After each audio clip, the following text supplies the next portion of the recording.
Everyone has the ability to channel. Everyone probably does channel at various times. Channeling is really just getting into that state where if you're doing what you love to do, you're not thinking about it, it just flows, you don't pay attention to time, that's a channeling state. Someone who's lost in the song, an actor who becomes the part, in essence, is in a channeling state.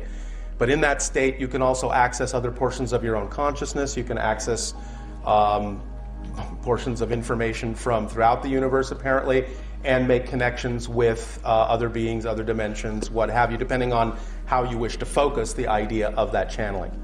For me, this began, and the reason it's happening this way is about now 35 years ago, I live in Los Angeles, and I had two very close broad daylight sightings of a UFO.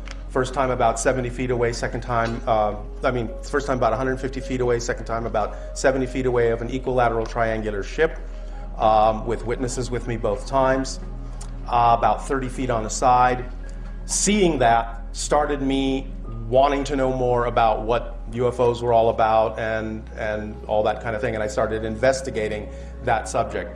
As I was investigating that subject, I ran across other metaphysical books. There weren't many books at that time on various UFO or metaphysical subjects, so I just kind of like went down the line of the single shelf in the bookstore that had all of them at that time.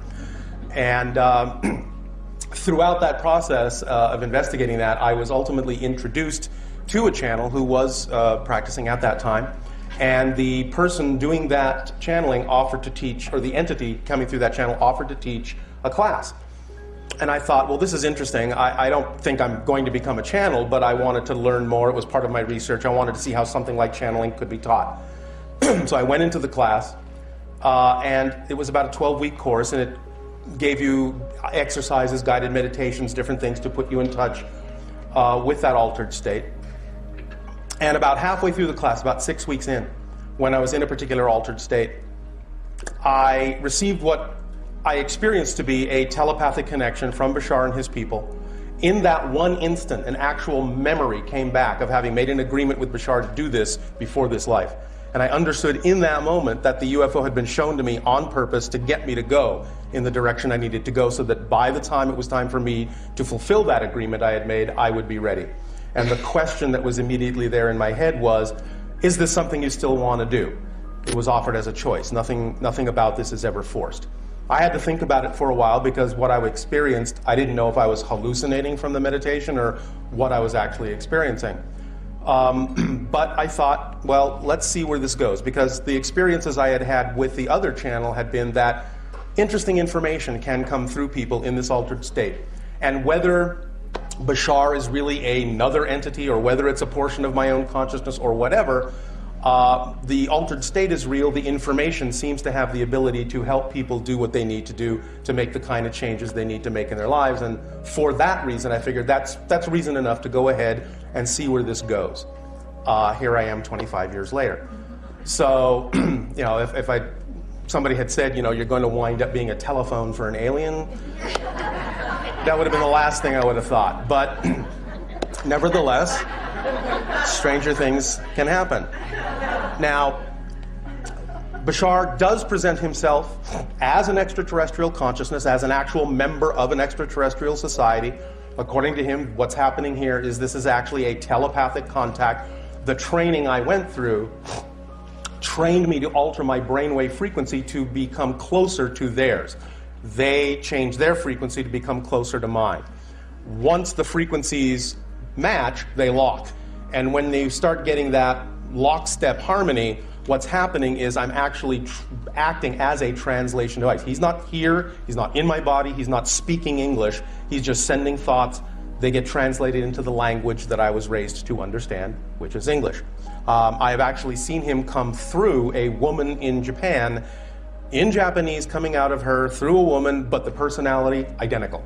So there are other things that have happened that give me enough sort of validation to say, okay, maybe he is who he says he is. But what I really want to stress to all of you is nothing about this in any way, shape, or form insists that you have to believe Bashar is who he says he is. The most important thing about this is, does the information help you? Does it work when you apply it in your life? That's really the only thing that's important. Bashar has said when the time is right, they will make themselves known to us in any concrete way that needs to be made known, and if we need that kind of proof, we'll have it then. Right now they want us to focus on the information because that's what helps make us the changes that need to be made on the planet. That's pretty much the process. When he comes through, you'll see me go into the altered state. You will experience the change that happens in my energy that becomes a mirror or a representation of his energy. And you just sort of have a normal conversation with him when it comes time to talk to him and ask questions. He'll probably talk about something first he feels is a topical idea for this particular gathering at this time. And for, who knows how long, maybe 15 minutes or so. When he opens it up then to questions and answers, begin the process as April described it. Please feel free just to talk to him like you would a friend. The more fun you have with him, the more fun he'll have with you. And really, you can ask him anything. It really doesn't seem to matter. In 25 years, I can't even begin to tell you how many different kinds of questions from how many different kinds of people in different walks of life have asked him things. He's talked about past lives. He's talked with physicists about physics. Everyone seems to kind of walk away happy with the information they get. So he's somehow capable of really explaining the principles underlying physical reality and how we can use them to our benefit. So please don't be shy about asking him whatever it's important to you to ask. And remember that a lot of times we have seen over and over again that even when you come up and maybe think that what you're asking is very personal and private, Bashar will usually take that, and even though he will give you the answer you need, he'll take it and turn it around into something that most everyone in the group can also use. So he's very aware that he's interacting not just with one person in these kinds of gatherings, but with all of you. And some of you, and many people say this too, some of you may find that as he's speaking, a lot of your questions will actually be answered. He'll sort of telepathically pick up on what you're thinking about, and he'll just give you the information, and you'll go, okay, I don't need to ask that anymore. I don't think there's anything else I need to say right now. Since we're getting a little bit of a late start, I'll just go ahead and go into the altered state. But again, I want to thank you for coming. Please have a good time. I'm going to take a nap now, and I'll see you later. Oh, for me, a lot of people ask this. For me, the experience is like I'm falling into a daydream. None of this is painful for me. None of this is difficult. And at the end of it, I'm usually energized. But I know that when my body goes through adjustments to accommodate the higher frequency energy, sometimes people say it looks like I'm having a little bit of a difficulty, but I'm not. And when he's talking to you, all I'm experiencing is sort of a random, energetic, emotional daydream. I sometimes see pictures, but they're all very abstract for me, but it's very pleasant. So don't worry about what's going on with me. I'm having a good time too, on my own, somewhere, somehow. So thanks, and I'll see you later.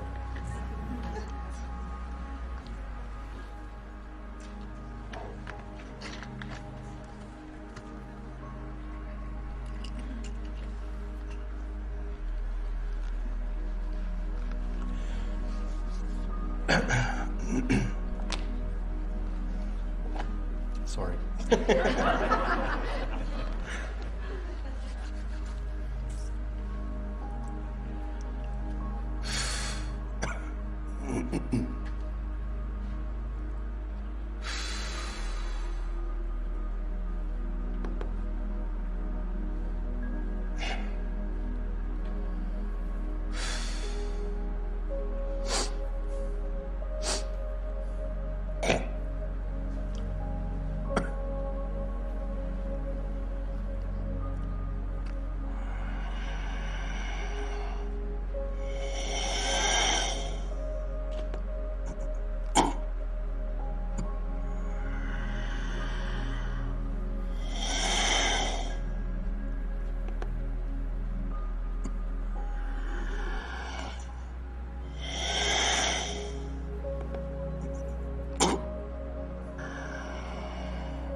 I'll say good day to you this day of your time. How are you all?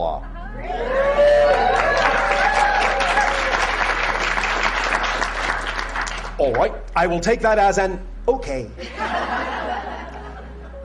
First of all, we would like to thank each and every one of you individually and all of you together collectively, once again, for the co-creation of this interaction, for allowing us to create this transmission with you.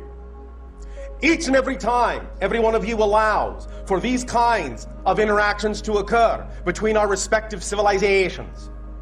You help to co-create a link, a bridge between our worlds, between our realities, and in the creation of that link, you create a third world, a third reality, a new idea, a new paradigm, in which many new things, new ideas, new inspirations can be manifest. So we thank you for the opportunity to co-create with you a new idea, a new reality. We would like to begin this transmission in the following way. We recognize that we are communicating to you in an area on your planet referred to as Sedona. And recently we have announced that even though our spacecraft has been positioned above the area on your planet known as Cairo for quite some time, we are now above the area you call Sedona, about 2,500 miles up. You will find that the reason many ships position themselves at this point around your planet is to be of aid and assistance in the balancing of many of the energies of what you call the electromagnetic field of your world, to aid and assist in some of the transformations that you as a collective consciousness are now undertaking on your world. Now that you have changed your collective consciousness, the vibration and frequency of your reality in such a manner as you have recently done, you have created a kind of shift, a kind of change that allows us now to proceed further with this agenda of assisting you in the balancing of this energy, and allows us to move into different positions because now you have created on your planet a very different energy which can now accelerate in positive and constructive and creative and loving ways more than ever before. So first and foremost, we will congratulate you on making a change in your collective consciousness to allow us to interact with you in a new reality. So congratulations. Now, once again, allow us to explain briefly the idea of what the shift is about in terms of what is actually mechanically happening. We understand that in human language, you have many colloquial phrases for this idea of transformation and changing your world. And that is all well and good, and you can refer to this idea in any way, shape, or form you so desire. It doesn't matter. The effect is the same. But the idea is that we would like to take a moment to explain to you mechanically, physiologically, what is happening. Because sometimes when you understand the actual mechanism that you are employing in the change, it helps you make further changes, more profound changes, and have a more profound understanding of what kind of changes can be made. So, I know this is going to sound at first a little bit confusing, but that's all right. This is just an issue of semantics and language, and we will explain more clearly as we go along. So when we talk about the kind of changes that you are making and wish to make on your planet, we will begin this conversation by pointing out that nothing has changed. Why do we say that? I will tell you. Thank you. Here's what we mean by nothing has changed. The idea is really that when something in your world changes, the world you were in did not change. You changed. You shifted your frequency. You shifted your vibration. And by shifting your frequency, you have shifted your focus of consciousness to an already simultaneously coexisting parallel reality that is already existing on that frequency.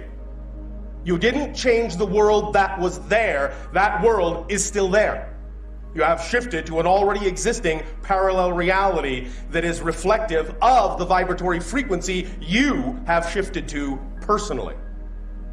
Thus, when you look around and see differences, it's because you have taken yourself, you have shifted yourself to a parallel earth that already had those differences in it.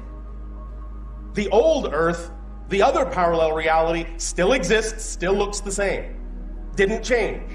But you have changed your focus of consciousness. So the idea of helping people change, of helping to change your world, is the idea really of offering other people a point of view that contains a certain frequency, a certain pitch, a certain state of being.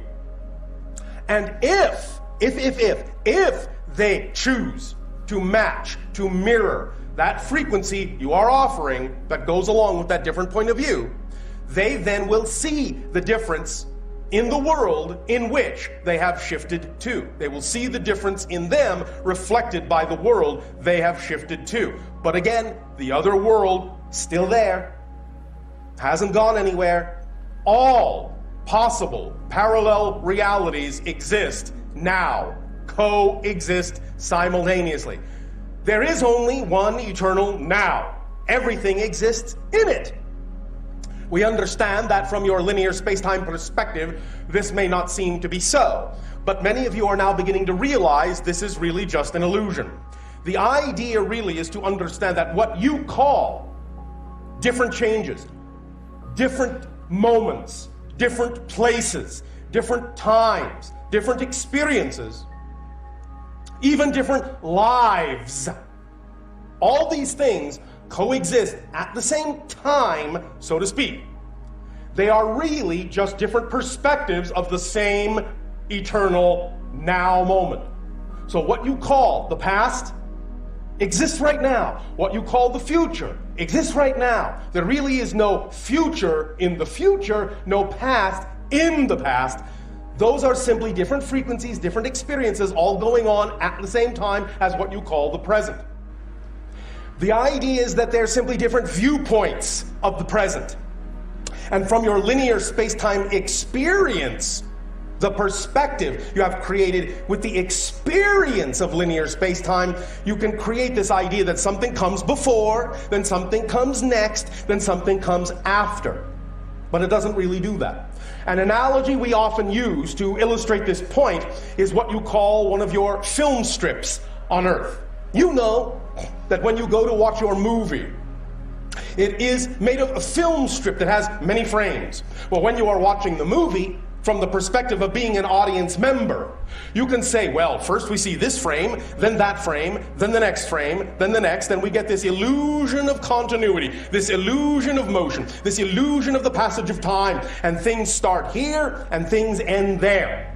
However, if you are in the projection booth above the audience, you can take the film canister, you can take out the film, you can stretch out the strip of film in front of you, and you can see all the frames at the same time.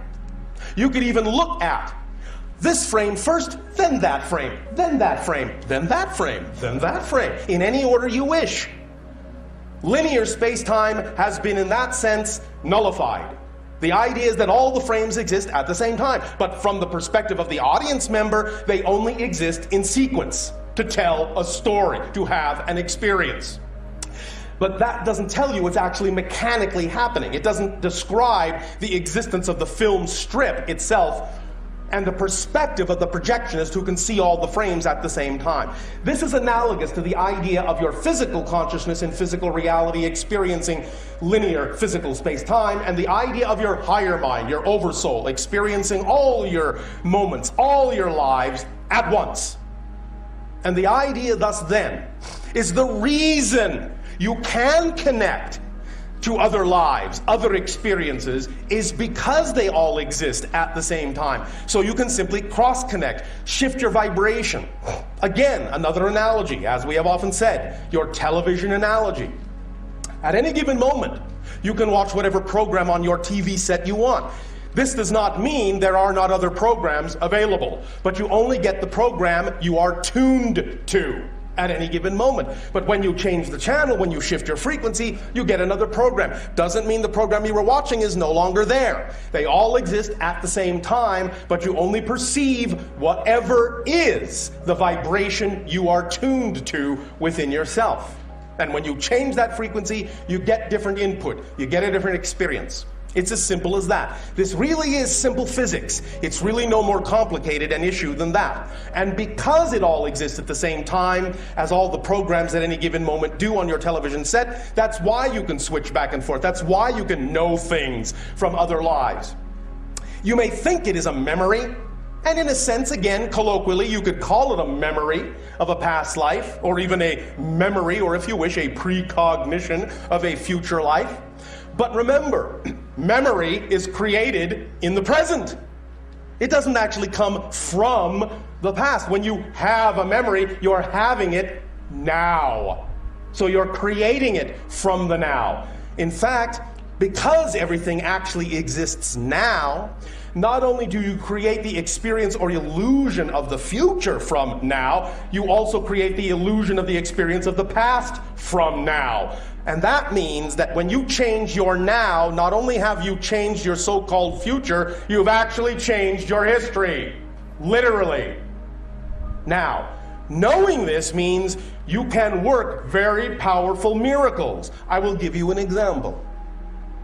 When you see someone on your planet exhibiting a certain, shall we say, habit, the idea is that sometimes you will see that they struggle to overcome this over a long period of time, but sometimes you will notice that someone can simply arrive at a moment in their lives where they recognize that's simply not something they wish to do anymore. And no matter how addictive that habit may seem, many of you have actually witnessed people or heard of people on your planet saying, no more, that's it, what you call on your planet cold turkey.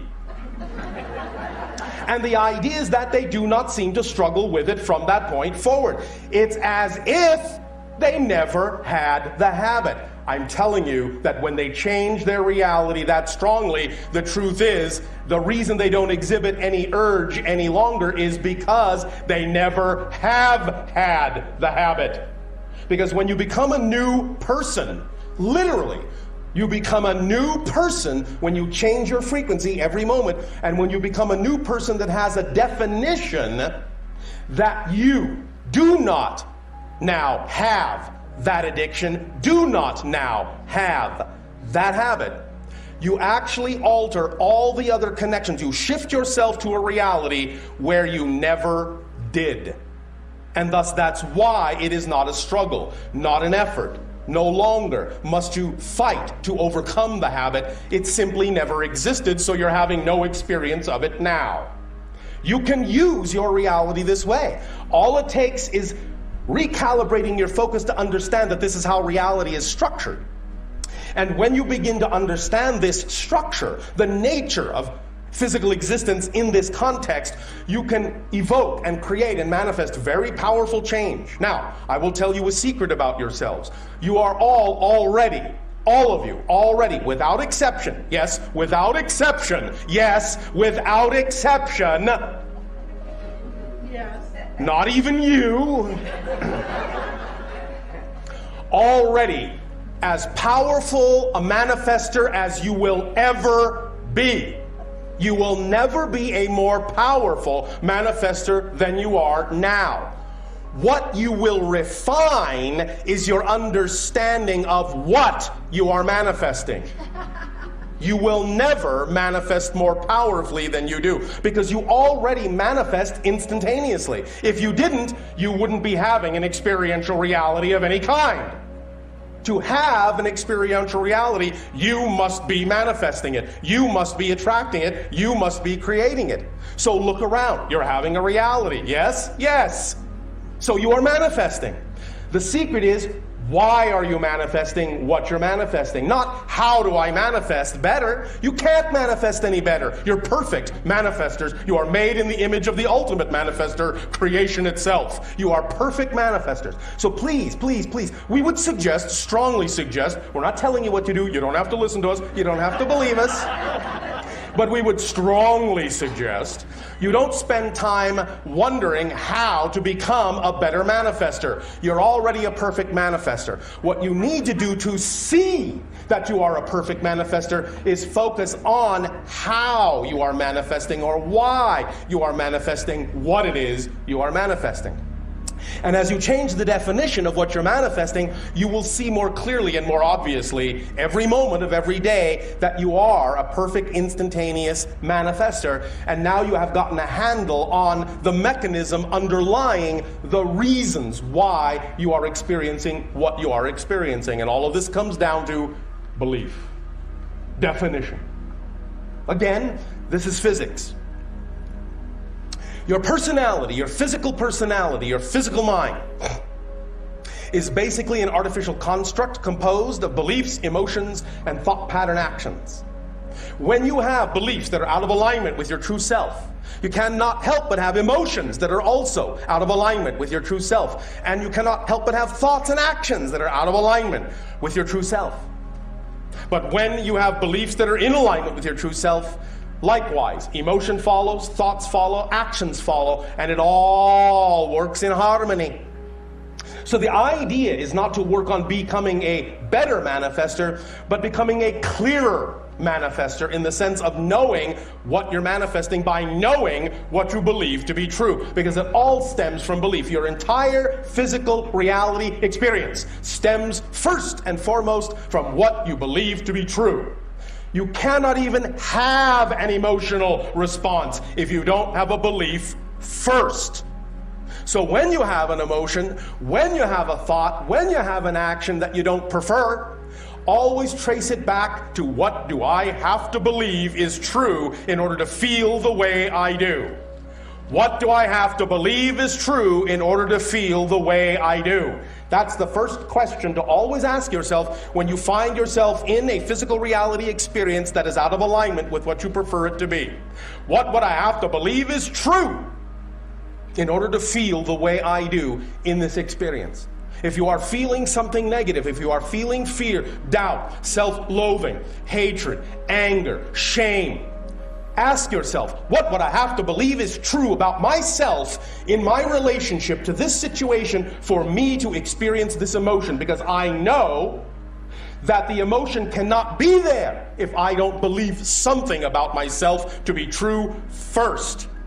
Because you notice that if you don't have a definition for something, you don't know how to feel about it. You don't have a feeling about something you have no definition for. When you do automatically, either consciously or unconsciously, apply a meaning and a definition to something, then the emotions kick in.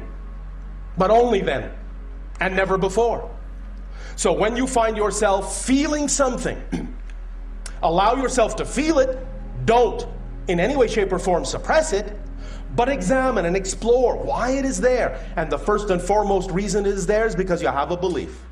Find out what that belief is. Now, all these things we are talking about here, we can discuss these more in a variety of ways and get clearer and clearer on how to use these mechanisms in a clear and conscious manner so that you can know that all change within yourself is, in fact, instant change.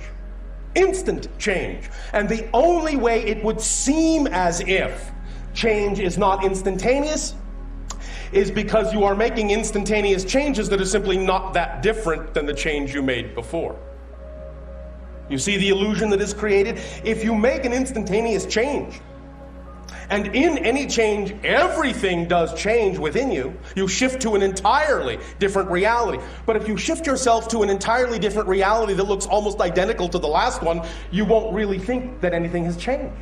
You will fool yourself into the illusion of thinking nothing has changed or not much has changed. And that this is a long process and an effort and a struggle. And it takes a long time. Without realizing you have actually changed everything all at once. But it simply looks pretty much the same. Because you have created it to be so with your belief that big change cannot happen quickly. That's the belief that allows you to experience the idea of change happening slowly. But if you understand that every change is a total change, a totally new reality that you've shifted to, then it's an issue of how different you define that reality, and the difference, the degree of difference in your definition of that new reality from the other one is what will allow you to see that the manifestation of the change is instantaneous. Because the only way you can gauge instantaneous change is by having a great degree of difference in the change. If you don't have a great degree of difference in it, you don't think much has changed, even though it has. So again, the idea of describing to you the notion that every change is instantaneous and every change is total, and I mean total, you are a new person in a new reality, in a new universe, literally, take me literally, please take me literally. I am not speaking metaphorically here. Then if you know that that is absolutely, totally different, then you can also begin to understand that it actually can be anything you really prefer it to be, at whatever rate you are comfortable with, and that's usually the big secret, at whatever rate you are comfortable with. Because for many of you, the idea of change is very scary, and you don't really want to change that much, even though you're changing instantaneously, totally.